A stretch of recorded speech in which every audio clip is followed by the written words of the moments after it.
का हो? अरे हाँ सोनरा बोलत रहे हो कुछ कुछो करे क्या सुधार लेके आ लला। हाँ अरे तो लिए आले तो कुछ कहले सका। सुना का कहत रहला। अरे हम के मारे लताना अरे सोनारा बलमा हम के मारे लताना अरे सोनारा बलमा कहली अइला झुलानिया उधार बलमा।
शीशी लगावाला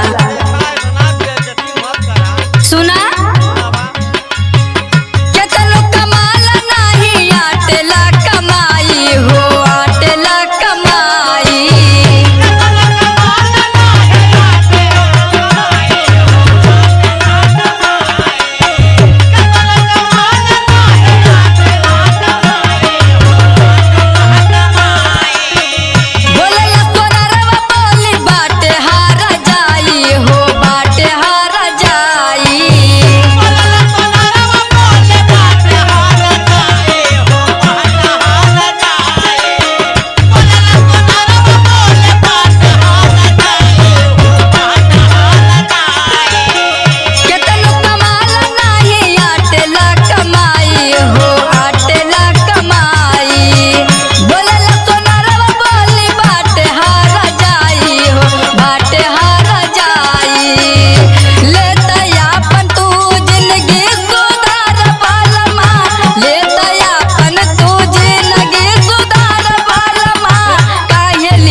झुलन के उधार बाड़ी कैसे चुकाई बहू कैसे चुकाई।